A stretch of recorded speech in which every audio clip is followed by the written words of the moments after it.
I definitely question, like, am I equipped to do this? Can I take Rosen to the next level? Maybe I was just really good at getting us to this point. We need to change some things up. I need to know what Rosen is doing. It's obvious you're just starting this brand to make money.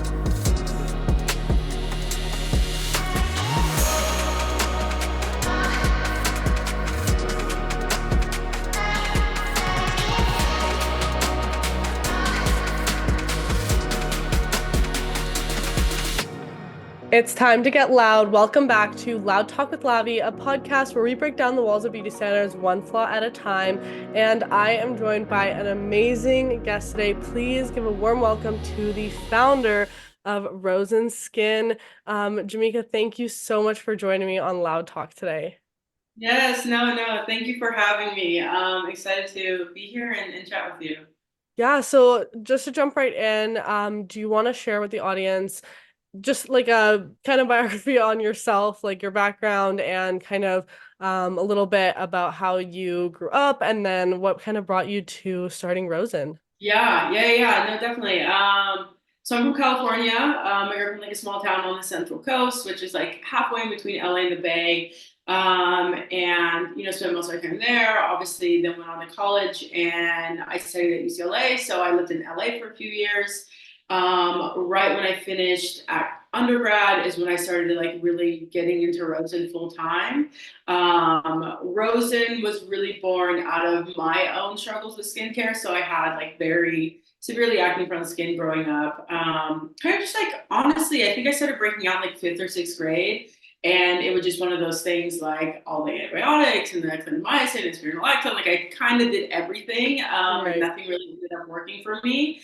And so I was always just like very self-conscious about my skin. Also, growing up where I grew up, I was like one of the few like black people in the area. So like hyperpigmentation, dark spots. So my friends might have been breaking out, but they just like didn't deal with that like I did. So it was kind of just like a double whammy, I think. And that's really like what led to, I think, my passion and understanding for the acne space and ultimately what led to me starting to think about Rosen. And so, yeah, I was kind of like tinkering around with products that I would like DIY for myself, which is obviously like not recommended, but it was something that I did a lot in college and eventually started learning a little bit more about like formulation and pH and all these things and started making products that I wanted to sell. When I graduated, that's when I started kind of like selling products with Rosen. I always like to say I had a very anticlimactic launch. So it was kind of just like me trying to sell products to like 50 followers on Instagram. Like I wasn't making any money. But I had like a few boutiques back home that would carry my products on consignment. And I just kind of like built it from there. Obviously spent the like next few years just kind of like slowly scaling everything up. 2020 was a really big year for us. So Black Lives Matter, supporting Black owned brands, also e-commerce and direct to consumer just did really well because everyone was at home. Right. And so that really continued to grow in the trajectory that we were already growing, but it really just like cemented a lot of levels for us when it came to like getting into retail and some of these other opportunities that I think came for Rosen after 2020. And so now we're carried in Ulta Beauty and then we're also on Target.com. Obviously, our goal is really to like reimagine what drugstore acne looks like, especially for folks who do deal with like hyperpigment and dark spots, right? And so that's our biggest goal and what we're always doing. And I think through all the formulas and conversations we have, that's where we hope to be, is just like staying in the mix of that conversation.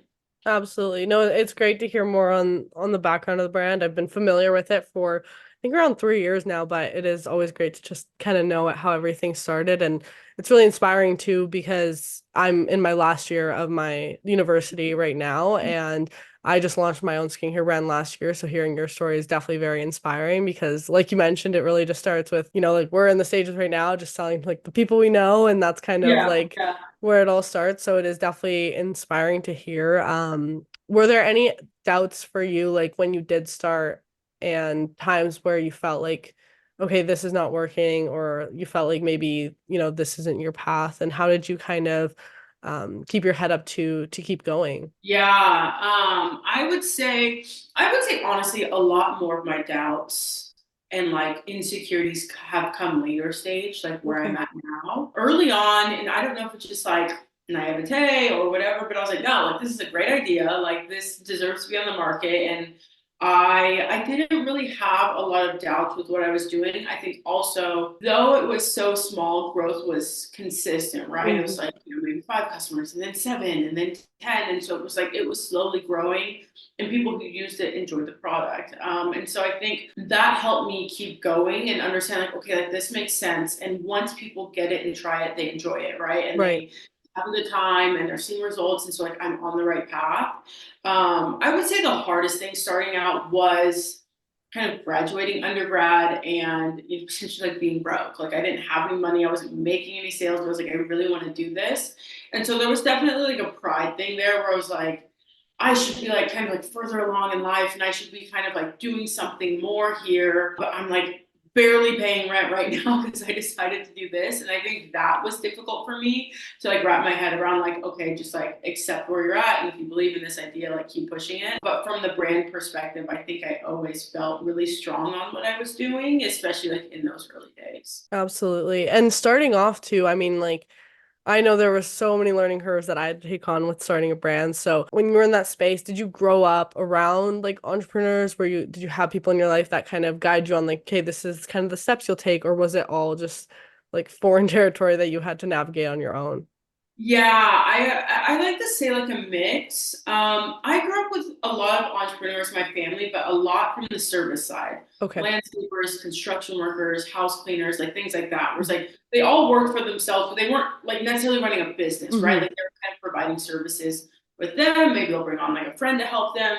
And so I think the idea of like working for myself and like doing my own thing and not having to clock into a job that wasn't very foreign. But the idea of like, I think entrepreneurship in like a more modern sense and like this like lofty, like scale your company sense, that was very new to me. I remember like explaining the word entrepreneurship, like I knew what it was, but to me in my mind, it was like one of those words that not everybody understood. Like if I had like when you try to tell your grandma what your like business degree is or whatever, you're Right. like trying to like dumb it down.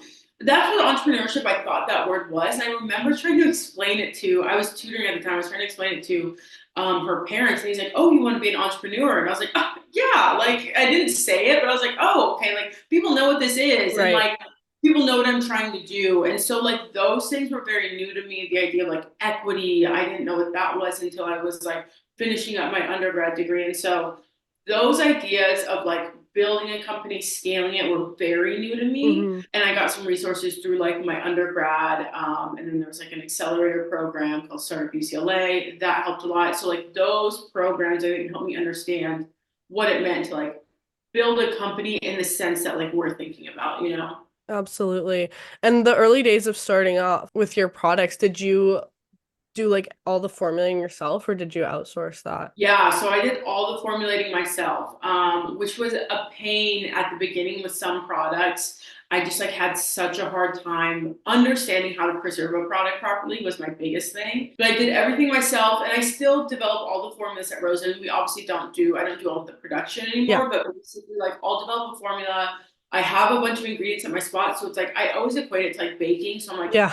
buying a bunch of recipes and like making a formula at home. I'll test it out. And then once I land on something I like, then I'll kind of like send it to the manufacturer for them to iterate and bring Right. back to us.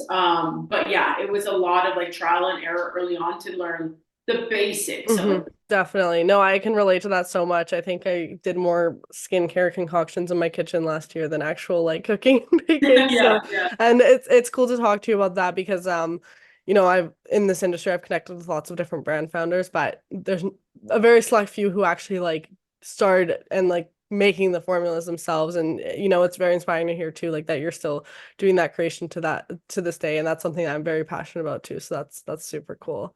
And it Yeah. changes, I think, the even myself as like a user of Rosen, it completely changes the user experience knowing like, okay, like this was really like touched by the hands of the founder and like really put all of that thought into the product. So that's super cool. So what would you say to anyone who maybe is listening to this and like doubting starting a business? Like, what are your top pieces of advice to someone looking for that, leap of faith, or even if they're kind of doubting if it is for them? Because let's be real, like entrepreneurship isn't for everyone. Yeah, yeah. I think the biggest thing if you're trying to get into, I think entrepreneurship by any means is how passionate you are about your idea and how strong you feel that your need is not being solved in the market. I think there's ways to build brands that aren't this huge need state or really adjacent to something that already exists. But a lot of times the people who build those kind of brands have a lot of resources, they have a lot of capital, they have a lot of connections. And so it's like, okay, yeah, we can like build a dupe, or we can like make another pimple patch and Yeah. just launch a new brand and go crazy. But it's like, okay, behind the scenes, they have a lot going on. Whereas if you're starting bootstrapped and you're a lot smaller, feeling so strong, like this doesn't exist, this isn't being done in the way that I want it to be done, especially when I started, it was like drugstore, like legacy acne. And I was like, this isn't going on, like this needs to happen. That strong passion for your idea and that clear gap in the market, I think is what's going to keep you rolling. I think when you're kind of like, I just want to be an entrepreneur, the tough times feel really tough because it's like you don't care enough about that business or that idea to keep rolling. Or I think even if it's like, I just want to start X, Y, and Z company because I like X, Y, and Z industry. Again, same thing. It can get really trying because now you're second guessing yourself. Whereas like if you feel super clear, like, yo, I love what I'm doing. I know nobody's doing it like this. Like it makes it easier to ride through those times because you're like, they just don't know yet. You know what I mean? And so I would say that's like always the mindset I like founders to go into building a brand, especially if they're strapped for resources. Now, if you have more resources, you have more connections, you have, maybe you already have a following base or you have a bunch of money, then it doesn't, you can get away with a lot more, right? And it's a lot easier to kind of like ride those waves. But that's kind of what I would say for like people looking to get into it and feeling strongly tied to their brand. And then I think the other thing is just like kind of getting like a microscopic level of like what's going on, right? Like I'm always looking at the high level numbers for Rosen even today, but then it's like I send out an email and like, 100 people respond and it's like, oh shit, like, these are all individual people who really care about what you're doing and like continue to support you. And it's like, even if it's like 5 or 10 or 30, it's like, that's a lot of customers, you know what I mean? And that's a lot of individuals. And so I feel like that has helped me throughout time too, like feeling connected to what my purpose is and how I actually impact people's lives. Absolutely. One thing I want to talk about to you for sure is the fact that I think especially right now on social media, entrepreneurship is so like glorified and the highs are always posted and it's like, become your own boss and start a business and you'll become rich and everything will be great. And that, like that's literally like the mindset I think a lot of people have towards entrepreneurship until they kind of try it out themselves. So I think you do a really good job at like being transparent about the highs and the lows and just showing the whole experience in one. So what are your kind of thoughts about that and kind of what is perceived on social media right now? Yeah, I think winning creates good engagement, honestly. And so it's like if I sometimes there's certain things that I post that, top mistakes I make, those will do great. But also like me walking into Ulta, like that's gonna do really good. Like people like to see other people win. And that creates this feedback loop of like everybody's always winning on social because that's what's going to do Yeah. better on engagement. And the more engagement you get, the more sales you get. And so it's just like this feedback loop that I think like people have to pull themselves out and realize a little bit that like not everybody's winning all the time. I mean, I think when it comes to entrepreneurship, I think the best way to frame it, like when I've talked to like family members or friends, is like every single day I have to figure out how I'm going to pay myself, and every single day I have to figure out how I'm going to pay my team or how I'm going to make money. So if I look at you today and say, go make $1,000, go make $5,000, and you have to figure that out today, tomorrow, within the next 5 days, like that's incredibly stressful. And Definitely. that's what entrepreneurship is. I think early on it can be a little bit more flexible because maybe it's like it's your side gig and your bills are paid or whatever. But it's like when you get to this level, it's like, okay, Jamika, figure out how you're gonna make X, Y, and Z, 5 figures, 6 figures amount of dollars this week or this month so that you can pay for all these things you need. And if you don't make this money, like everything you have is gone. You know what I mean? And Definitely. so that helps put a frame of reference for what entrepreneurship is, especially once you get to scale. And I think, especially even now, I love where we are and I love where I built Rosen, but sometimes I think about future stuff where like maybe it's just me and maybe it's me and like another part-time person and I don't have to worry about like holding everything up. And so I would say that's a realistic look at like what entrepreneurship feels like and why entrepreneurs like, this is so stressful. I wake up anxious. I wake up Yep. thinking about things. I can't go to sleep. And it's because you're responsible for like all of these things. And sometimes you're responsible for like your team's livelihood and making sure they get paid and they can eat. And it's just like, it's a lot to run. And Mm-hmm. so I think that's the more realistic version of entrepreneurship, that like why entrepreneurs are always like, no, like this is really stressful, you know? Definitely. No, and thank you for, being so transparent about that. So, just in terms of like Rosen's timeline, how long were you like on your own doing this? And then when did you decide to like bring someone on your team? Yeah. So basically, I was running Rosen for about a year by myself before I got paid. So I was just like babysitting and doing stuff like that just to like pay my bills, but Rosen wasn't paying me. About a year in, Rosen paid me like just enough to like pay rent. I think I was paying myself like maybe 700 or 800 a month. And I think I was like, my rent was 600. Like I was just barely getting by. But I didn't have to do anything else. I could only do Rosen. Later that year, so this would have been about a year and a half in, I brought in somebody to like help pack orders, customer service. She would probably work like a few hours a week. And then honestly, from there till like 2020, she eventually went full time. I think I brought on like one or two other people part time. I always started people like, hey, I can only afford to Yeah. have you 2 hours a week. When I have more work for you, I'll bring you up. And so that's kind of what it looked like. Like maybe somebody was on social for like 4 hours a week. I had somebody packing orders for like 2 hours a day, you know, and so I would just kind of keep it super lean. And then 2020 was as big as my team was because we still did everything in-house. So I probably had, I would say like 15 to 18 people on the team between my warehouse, like contractors helping social, email, things like that. And then right now we have a 3PL, so we've outsourced a lot of stuff. And so my team is pretty lean right now. There's about like 3 or 4 of us between like social, supply chain, things like that. Super cool. No, it's super cool to hear the journey. And yeah, I think sometimes like with brands you don't hear all of this stuff in terms of like how they're actually operating on the back end, because I think from a viewer's perspective sometimes there's that perception of like, oh, it's a brand, they have like all these people and it's just like all this cash flowing in and out, and it's like that's not always the reality. Like a lot of the brands out there are, smaller businesses that are literally just a few individuals doing everything that needs to be done. So really appreciate your transparency with that. So you mentioned 2020 was a big year for Rosen, which is incredible, and I'm so happy that the brand is, thriving, because there's so many products that I absolutely love from Rosen. So since 2020, how was that, like, with COVID ending, people going, not spending as much time online as you mentioned, like with e-commerce, everything like that, how did that impact the business? Yeah, so for us, 2020, 2021, pretty like solid. Obviously, 2020 was like a good year for us. 2021 was solid. And I would say towards like mid 2022, 2023 is when it was like, okay, the same marketing tactics aren't working anymore. We are, like whether it's like engagement or, staying fresh in the market, like things have just shifted up. And also, I think the excitement of like, obviously, like you said, D2C kind of like got different. A lot of brands I know went like, okay, omni-channel, retail, like what are we doing Right. here? Also, like transparently, I think there's like a huge buzz for supporting Black-owned brands, and I think that kind of died off as well. So it got harder, and it remains harder, I think, to figure out how to cut through the noise, how to build a brand that lasts and is exciting and is buzzy in the way that we had in 2020 and 2021. So it's been an interesting journey.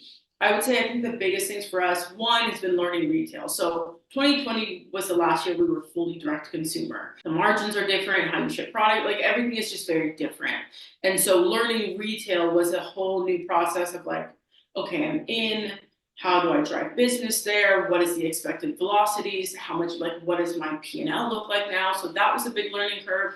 And then I think now we're still doing work to like, okay, Facebook ads are in a different place, but maybe it's TikTok ads. And, obviously photos kind of out now and it's video. And so like all these different ways that I work with influencers, make content, and kind of just like continue to have a strong digital footprint have been things that we continue to kind of like learn and I think adapt to in these new years. Because I do think content and social and even building a new brand, on one hand it's easier and on one hand it's harder. I think of like the tactics that I used when I built Rosen on social. I think if I did those same things today, I don't think it would work. I don't think it would have built in the way that it built back then. But at the same time, there's people starting brands and going viral and, whatever Yeah, on yeah. TikTok, all that stuff. And so it's hard to say, but I definitely think since 2020, it's a very different space. And there's just been like a lot of learnings for us. Right. And coming off, like, I think for a lot of people naturally too, like you see those highs in your business or whatever work you're doing, and you kind of might have that expectancy that like, okay, this is how it's going to be now. So how did you kind of learn to manage expectations when, let's say, things weren't as high the year following? Yeah, no, it was hard to like try harder and see slower growth. I think Right. that was like, it was very hard, especially because it was like we were growing like year over year very consistently. So it was like 2017, 18, 19, 20. Like it wasn't like we were kind of hovering here and then 2020 shot us off. Like it was in line with the growth rates we were already having. And so up until that point, it was kind of like, okay, bet, like, yeah, Mm-hmm. I know what I'm doing. And like, not that this was easy, but like, I feel very confident that I can Yeah. keep pushing. So it's like at this point, I'm like the world is our oyster. Like I can do whatever I want here. And so to then kind of come into the following years, like, oh shit, like this is really hard to keep going and keep it exciting because we're not new anymore, right? Like we're not a Mm-hmm. new brand, and so how do we get people excited about us? I would say it definitely was like there was definitely an ego check there, like an ego blow of like not that I definitely question like, am I equipped to do this? Can I take Rosen to the next level? Maybe I was just really good at getting us to this point, and I don't know how to take us further. And so there was like a piece of that. There's a piece of feeling like I could articulate what we needed to do, but every time we did those things, it didn't land. And then it was also, I think, honestly, having conversations with our investors. I would say conversations with investors and other founders helped me the most, where it's like, oh, like we're kind of all in the same boat right now. And of course, there's like rock star brands that are still like shooting off and doing crazy well. But like I would talk to the majority of the founders that are in my cohort that are around the same size as me, they're like, no, I'm having the exact same struggles. And my Right. investors are like, this is like a really tough market. And like, if you make it through this market, feel really good because I ran through like recessions like this, right? And so those conversations, I think, helped me realize like, okay, I'm not incompetent. I'm just in a tough market and I need Mm-hmm. to figure it out and figure out like, how does Rosen look in this new wave, you know? Absolutely. And I think too, like it's hard to kind of know, like you can't like predict, all of these things, especially in the world and, with the pandemic. And it's kind of like you mentioned, like certain social media tactics and marketing tactics that you use might not work today. And I think a lot of it does go into like time and place. And even for myself, I can relate with that, just being on social media and being a content creator. I've been doing this for now 10 years. And there was times where I'm like, I'm putting in so much work and I'm not seeing the results. And then I would do like a silly little trend and then that would like go crazy just because like that was the time and place. And yes, I did learn like tips and tricks that like, yes, do help my performance, but sometimes it is just like that one video or that one post that just kind of goes crazy and you can't like always predict that. But I think like you mentioned too, just like keeping your head high and just like allowing that kind of adaptability to take place because as you mentioned as well, like being in that role and being like, okay, this is working what I'm doing. And then when you keep doing that and then you're not seeing the same results, it's like, okay, now what do I do? And it kind of does throw you for a loop because it feels like, okay, if this isn't working anymore, like I don't know. And you forget, like I think for myself, I've always noticed too, like you kind of forget that you did it once and like you might just have to like pivot and try something else because once you're in that role, you're like, okay, I'm stuck. Like I can't go down this path anymore. But you just have to remember that like, you did it once and you can probably do it again. With how many brands are like I think there's so many brands in the beauty space and new ones coming up every single day. How have you made sure that Rosen still stands out and has that unique factor to it when it's such a saturated industry right now? Yeah, no, there's definitely been, I think, some like minor iterations of Rosen, particularly like how we talk about ourselves. So I think like the vision and the goal that I have for the brand and the category remains the same. But when I started Rosen, like I said, it was legacy acne. So it was like the orange face wash, the benzoyl peroxide face wash, like drugstore acne kind of just Yeah. looked like that. And that's when I was like, yo, like, why isn't new stuff happening here? Of course, that's not what drugstore acne looks like right now. We have Surface, we have Hero Cosmetics, and there's other brands in there, and there's brands that are, continuing to come up in that space. I remember this is probably 2020, 2021, where like target buyers were like, acne is like one of our hottest categories right now. Everyone's trying to get into acne. And so that changed the game, where it was like, okay, I'm not just innovating the drugstore acne aisle, because there's other new brands here, and frankly, other new brands who have more capital and more access than I do. And so I can't just like beat them at their own game, because they're going to outshine me. And so that caused us to pivot a little bit more of a focus. Like I said, obviously, I'm a Black woman, hyperpigmentation and dark spots, and like skincare that catered towards that, as well as my acne journey, has always been core to what I do and core to the reason why Rosen started, and like the representation that we hope to see in the aisle. And so I would say that as of late has been a lot more of our focus when we think of like a Shea Moisture or a lip bar or like a honey pot, where it's like these brands can really be used by anybody, right? Like obviously my products can be used by, non-people of color, or non-Black people, non-people of color. But when it comes to like who we're talking to and like who our core customer is, how are we really drawing affinity with those women?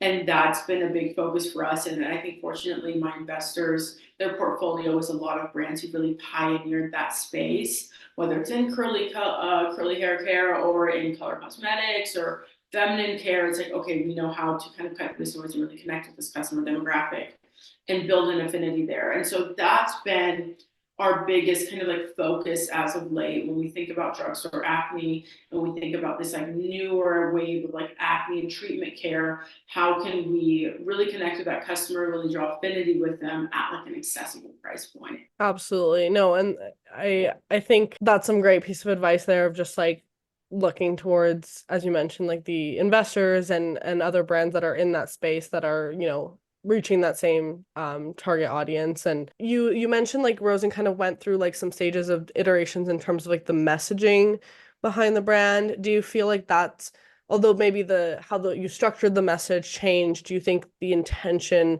and kind of your vision behind the brand kind of has stayed consistent throughout?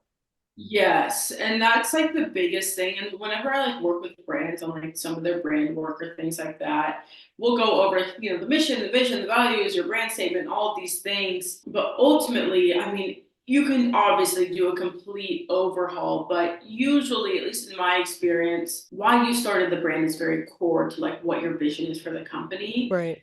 And that generally stays the same. I think the times, and for us, it has stayed the same. For us, like that core belief of what we're trying to do in the acne aisle has remained the same. It's just a matter of like how we message it, or how we, kind of like position ourselves. I think the times where you can do a complete overhaul is like, okay, people aren't resonating. Like this idea isn't resonating anymore with like the market and the industry, right? And so then it's like, okay, maybe we're not doing X, maybe we're doing Y now, and we're redoing everything. But for us, it's really been core of like the goal we're trying to serve has remained the same. It's just kind of like tweaking how we present it to customers. Right. And what would you say is that like breaking point of like knowing when to persevere with an idea that maybe is not hitting the market the way you thought, and versus pivoting like completely? Yeah. I would say, no, that's a good question. I think for us, I mean, timelines are hard, but I do love to give things at least like 3 to 6 months. And sometimes that's hard since I've only like 6 months, and it doesn't work, then you're kind of like shit. But I think, early on, maybe a little bit shorter, but I think if you continue to see a lack of response, if you kind of have new launches and you have collaborations and you have maybe a visual kind of refresh or things like that, and it's still kind of like, okay, like cool, like people like it, but they're kind of like not sticking to it, I think that's when it's like, okay, what do we do here, because this isn't working. And I would say we definitely, not from like a core brand perspective, but from like how we're creating content, how we talk about the brand, packaging, like some of these things where it's like who we're working with and how we present ourselves.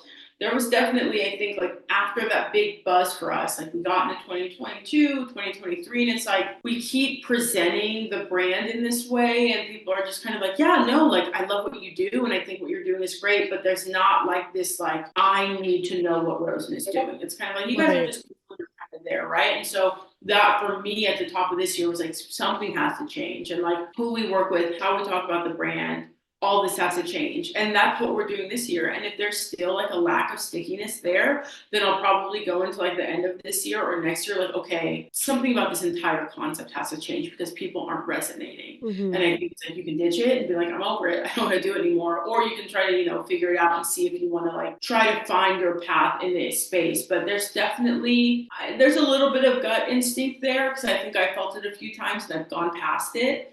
And I'm like, yeah, no, this isn't resonating. And I know it's not, because I know what it feels like to have it resonate, Right. Absolutely. And as a founder, how do you kind of maybe detach like the emotional connection to like some of the products or even the concepts or the brand as a whole when deciding to maybe pivot or leave it behind? Yes. Yeah, it's very difficult. I remember like getting emotional. Somebody like didn't like a mask. I'd be like, I tried so hard for this. And so like now obviously I'm a little bit more detached, but it's very hard because we built so much of our identity around this.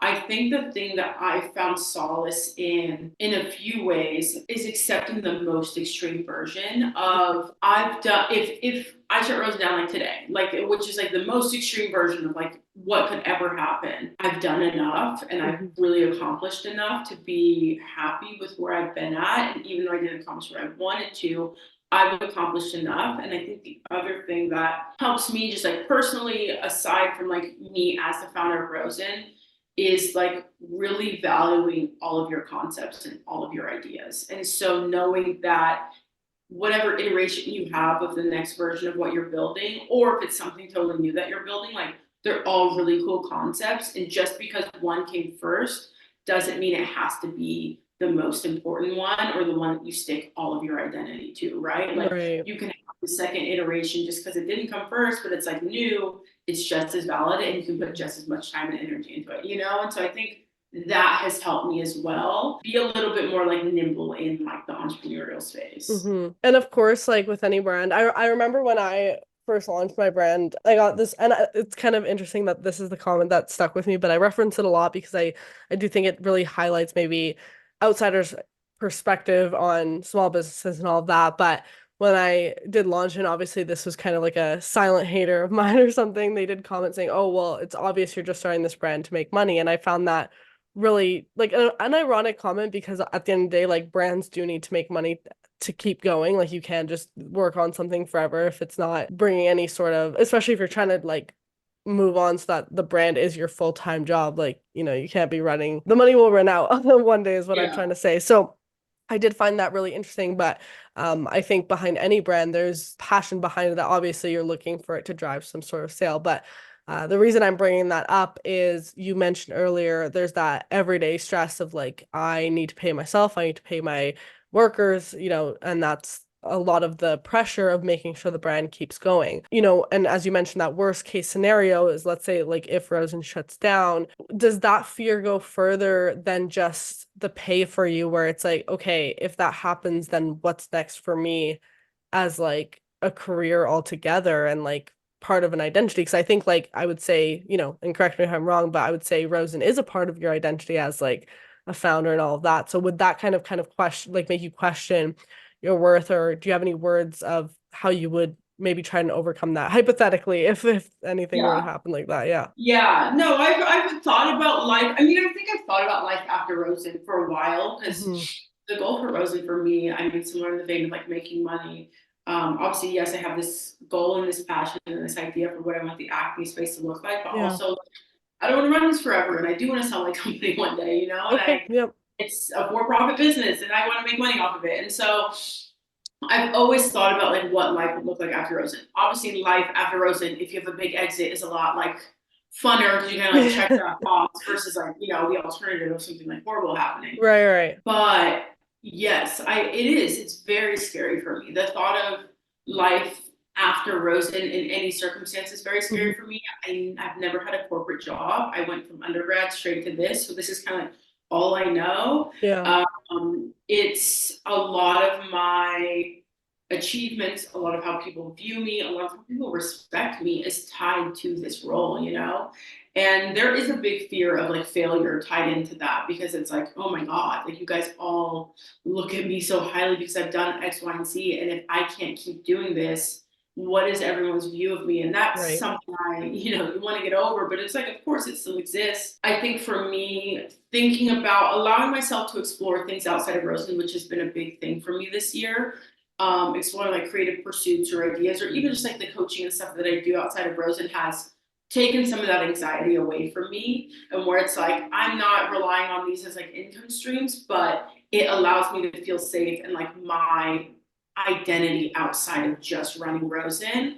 And so that's been a big thing for me, and feeling more secure in that because it's like running Rosen and being the founder of Rosen has really led me to everything pretty much I have professionally, whether it's like obviously the money I make from running Rosen, like my salary, or it's like this, like Mhm. interviews, or when I speak on panels, or when I do this, it's like it's because I'm the founder of Rosen. And so the thought of that going away is like, does everything go away? And Mhm. it's scary. And I think allowing myself to connect to career pursuits outside of Rosen has helped me feel less anxious in that and more solid in whatever my kind of like future looks like. Obviously, I hope I hope the plan is to continue going with Rosen, but it even allows me, I think, more flexibility in when I'm able to kind of step away from Rosen and still be involved, but maybe not fully involved. There's also less of an identity pull there, where it's like, okay, cool, like I can, be creative director and I can still lead like product development, and you guys run the company, and it's not like my baby that I have to do everything Right. for, all this stuff. Like I'm trying to set myself up for that day as well. And I think doing this has been helpful. Right. So in the case that like let's say you would sell the company, you'd still want to be like involved with it. You wouldn't just like step away from it completely. Yes, exactly. And so it's like if I do kind of get somebody to come in and like acquire a piece of it or whatever that looks like, and they kind of build out a team, but it's like I can still be involved, but it's not like, oh my, like living, breathing Hmm. thing. And that sounds great, but it's not an easy step. And so I Yeah. think like trying to figure out how I like disconnect a little bit, making that step easier so it's not this like huge drop Hmm. happens. Just even having this conversation, like I'm trying to put myself in that situation of like, okay, how would I feel in that position? I think for me the biggest thing is like kind of giving up control, especially like I know with my brand, like and you can probably relate to this, like formulating everything and making all the decisions around like even just every single post that goes up. Like, I don't know, I think I would have a very difficult time giving up that control and like having someone take over what I've created thus far. And I'm sure you kind of feel similar to that as well. Yeah, yeah, for sure. I think there's certain things I would say in that time, that like 2021 to like last year time, that time was very helpful for me from a business perspective to be like, okay, this is what I know. I know the brand, I know the Yep. formula, I know who Rosen is and what we do and who we're for. But supply chain or like finances or conversations with buyers, like when it's like the promo strategy, there's people out there who are way better at that than I am. And I think that journey helped me a lot to like, cool, like you guys can run it and I Yep. know how to, build the brand. But then it's like, yeah, the thought of somebody like running lead on a campaign or like concepts on new products, like that's something I've never even like allowed other people to touch. And so that would be very difficult for me. Absolutely. I do love how you touched on the fact that obviously, yourself and probably most people who start a business or even have a dream in life is this dream to like blow up the company and really, really scale it up. And I loved how you mentioned, even if that doesn't happen, you are aware of what you've done thus far and you're happy with all the progress that the brand and yourself have made thus far. And I love that you touched on that because I think so many of us, I talk a lot about goals on this podcast and setting goals because I think a lot of us have these goals and once we reach that we're already moving that goalpost so quickly before we even reach the goal that it's like we're never fully appreciative of the work we've done thus far because it's like I can always do more and more and more, right? Like with a brand, you make your first 100 sales and you're like that would be crazy, but then once you get there you're like, oh, this number could be 1,000 and so on and so forth. So I think you talking about that is so important to highlight. And even as you said, like whether you never know what happens in the future, whether you sell or whether the brand does blow up even more, or that worst case scenario situation as well. It's so important to recognize, and as you did, like what you've done thus far. And although you talk about, okay, who would I be outside of Rosen, you still created it. And there's so many people out there who do have that dream, but don't take that leap of faith to literally sit down in their kitchen and formulate the products and go through all that work. So I think, yeah, no, it's super cool that not only you've done all this but also the way you talk about it, I think is you talk about it in such like a healthy way, which I think needs to be shown more on social media. So that's super cool. So what's next for Rosen in the next coming years? You did mention that after last year it was like, okay, we need to change some things up. So what are some of those things, if you don't mind sharing, that you guys have in plan? Yeah. Well, first of all, thank you. Thank you for, all the kind words. I appreciate that. Yeah, what's next for Rosen? A few things I think we've shifted this year. One is newness. So I think realistically in the beauty space, and I've kind of talked about this on my social, I was always really in love with like a very simple, minimal kind of like brand that I think Legacy Acne does a great job of. However, I think it's very difficult unless you are Legacy Acne to like not have newness in the beauty space because your brand gets kind of stale quick, and that's big for us. So we have a new launch which by this time just came out. So we are launching kind of like a honey line, really Ooh. focusing on kind of like honey, kojic acid, and turmeric, and how those ingredients can work for acne prone skin, fighting acne causing bacteria, and of course preventing dark spots, which is a big thing for our core customer base. One thing I'm really excited about this launch and some other launches that we're going to have this year is a very different look for our launches. So anybody who's familiar with Rosen knows that like our packaging is pretty much all the same across the board, just different information on it. Same labels, same bottles, and have like a lot of uniformity Mhm. with our brand. But I really want to bring more excitement and more like freshness and newer identities to the brand this year. And so the look for this launch is very different, and it's Mhm. going to feel like almost like another brand. And kind of to your point earlier around like, when to pivot, when to switch, it's like, where are these little moments you can like rebrand or like tweak and like put it out without like doing this whole Yeah. overhaul? And so a lot of our new product launches this year are going to look like that, and they are going to have a very different visual identity, and very different, ingredient stories that we haven't touched on before. And then, of course, building our community. I think that's a very big focus for us this year. I think we've had a really tight community in previous years, and we still have like our Rosen reps who are super active, but we're thinking about like, what platforms can we get on? What ways can we reward them that feels like fun and gamey and just really Mhm. engaging? And so I would say those are like definitely our biggest focus this year, and hopefully some brand partnerships as well. Maybe it's a limited edition like launch with somebody, maybe it's kind of like a little bundle or kit. I think just like leaning on other people in their community is something I'm really thinking about. So there's a lot of shifts for us this year. We'll see, but I'm excited. Super cool. No, that line sounds amazing. I cannot wait to see it and like see the new packaging and everything. That's so Yeah. cool. So as you mentioned, like by this time this episode's out, it should be out. So I'll have the website for Rose and everything in the description of this episode that you guys can check out, which is super cool. I do have a quick question about I know we kind of touched on adaptability earlier, but in terms of, just these past years, like marketing and especially the social media space and influencers and creators, that's changed so much. So did you have like when starting the brand, did you have a lot of like social media experience like before diving into the brand, or did you kind of have to learn all of that with the brand itself? Yeah, I learned it all. I think when I started the brand, I think I had like 900 followers like on my Instagram, and then Mhm. Rosen had like none. So I learned it all. Like I would say a lot of it I learned through, granted it was like Instagram, so it was a lot easier. It was just kind of pictures.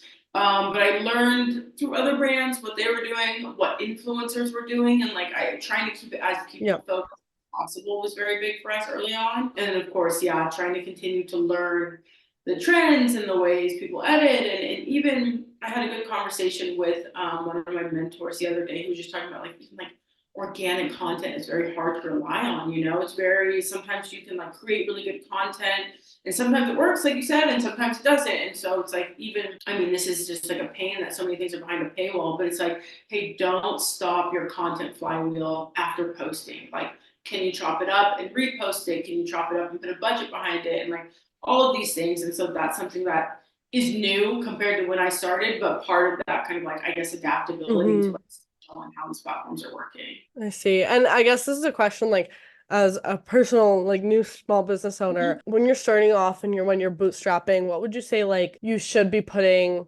let's say, more money or most of your resources towards? Would that be like paid advertising like you mentioned, or would that be new products, or would that be like local community engagement? What would you recommend like is like the top thing that you should be really prioritizing before the next? Yeah. So I think most of our budget probably should go to making products. I think that's the biggest thing I focused on early on. So I could either like have stuff to send out to Mm-hmm. influencers, have stuff to send out samples, and obviously have product to sell. I would say today, because I think when I started spending money is different than how I would spend money today. For beauty, I honestly really like, we just started kind of like really taking it serious. TikTok shop with some ads pointing to TikTok shop. And then if you do like affiliates, like how you can do the influencers on like connected to your TikTok shop, that's honestly where I would focus on most of your budget, Mm-hmm. honestly. I think that that's going to be the most scalable. I think you can do like in real life stuff like pop-ups or markets or things like that to make money. I think those are great ways to like start making money. In real life experiences, I don't think those need to be spent on super heavy early on. It's they just don't have a strong return. And they're kind of like a little bit more of a brand awareness play. And I think at this stage, I assume you're like kind of, just trying like how do we build sales. Yeah. And so I think the most direct return you're gonna have is like creating like a UGC compilation video, putting it on TikTok ads, pointing it to your TikTok shop. I think that's gonna be the most return. And then can you bring in affiliates to again drive to TikTok Mm-hmm. shop? I think that's like the strategy I'm talking with a lot of brands about right now. And I just started kind of looking into like athleisure kind of like clothes and stuff that I'm interested in, which is, kind of a completely side thing. And that's probably the strategy that I'm planning to take there. I see. Interesting. Yeah, like here, because I live in Canada, so we don't have the TikTok shop here. We do on Instagram, but not on Okay. TikTok. Yeah. Yeah. Yeah, so I would say I don't know. I can't speak to the I don't think Instagram shop is doing the same things that TikTok I shop is. agree. So I wouldn't do that. I would you can play I can't speak to the difference on TikTok ads versus Facebook ads driving to your site because right now we have them just a TikTok shop because it's just a lower barrier to entry.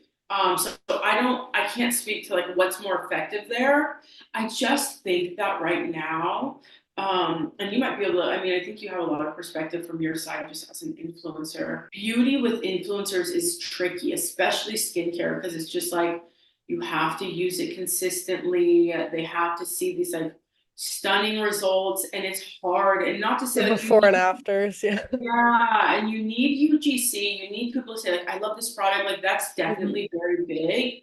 But it's kind of that thing similar to what I was saying, like my mentor was talking about, where she's like, yeah, we'll have people post or we'll get UGC, but like we aren't relying on their posts to drive sales Right, because right. things you posting, like organic is just so up and down, right? It's like you don't really know. And so it's like if you get that, put a budget behind it, and then maybe drive to your site. We're testing Mhm. that out with like driving to ulta.com. We have like inconclusive results there. So that's why I'd say it's hard to know, but that is something you could look at. Steepers is like I don't know if it's in Canada, but it's like this. I'll put it in the chat. It's like this. You can just get a bunch of UGC, and you might actually already know because obviously you're a content creator too. But you can get a bunch of UGC on there and use that to create ads. I would say if you can't do TikTok Shop, that might make sense for you guys right now. Well, that, yeah, no, some great tips there. And I'm like, let me ask, because it's like you can only learn from people who have already gone through the experience. One thing I do want to talk about before we end this episode off is the whole comparison game, and especially with social media, and then also obviously like you see all these other brands on social media or in your circle or who you meet in real life. So how do you kind of make sure that, your focus stays on what you're doing with Rosen and you're not kind of shifting that energy into comparing yourself to bigger brands or brands who maybe launch later and are seeing more numbers? Like how do you kind of maintain a positive attitude in that? Because I think it's so easy for anyone to start comparing themselves in any situation, but especially in an entrepreneurship situation. Yeah.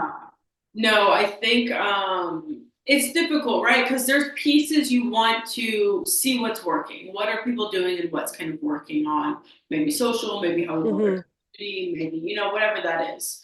So there's a level of like kind of you have to kind of see what's going on in the space. But at the same time, it's very anxiety inducing looking at what everybody else is doing and getting the noise about what everybody else is doing. Right. I think the biggest thing is understanding where you are and really like you're just fighting against yourself, right? And it's like, I'm not where they are.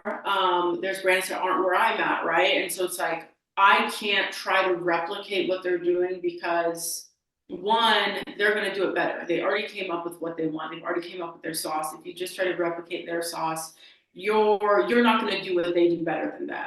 Yep. And so I think you have to understand that and know that you have to figure out what you're going to do in a way that's unique in the same way that they are. And then two, like the only progress you can measure against when you're talking to investors, when you're looking at your, numbers and your financials is your own progress. You're not looking at how you did versus this other brand, right? Hmm. It's, oh, like we grew more than this brand, last quarter. It's like, okay, but how much did you grow? Right. So it's like you have to, I think, realize that too, where it's like all you're doing is competing against yourself. You have to get better than where you're at currently.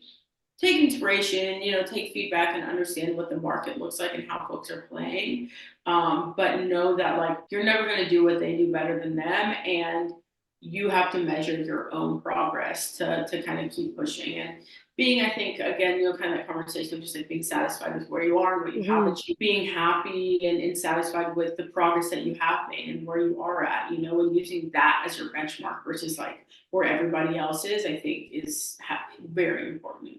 Absolutely. I love that. I absolutely love that. I think that's so important to remember. So before we end this off, I do have to ask you a common question I like to ask most guests is what's something that you love about your skin? Oh, yes. I think I love my melanin, I think I love the color of my skin. I like how easily I can tan. So yeah, I would say that for sure. That's awesome. And do you have anything that you want to mention before we end this episode off? I mean, I guess the only thing is our new launch. I mean, I'm so excited about this launch. Like I said, it's a very different look and feel for us. Very much focused on kind of like brightening, glowy, and of course, the acne prone guest is always at the core of like all of our formulas. So there's some acne fighting, scar fighting ingredients in there. So that's very exciting. Just launched. It's only on our website, so it's not going to be on any retailers. It's just at Rosen Skincare.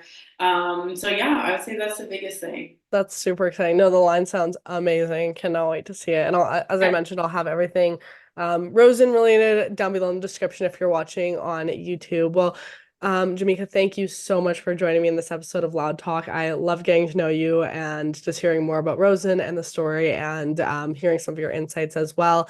To anyone listening in, if you are listening on Apple or Spotify, make sure to follow this podcast and give it a 5-star rating. And if you're watching on YouTube, thank you so much for joining. Comment down below what you thought of this episode. Make sure to give it a thumbs up and subscribe to the Loud Talk channel. We post every single Sunday at 7 a.m.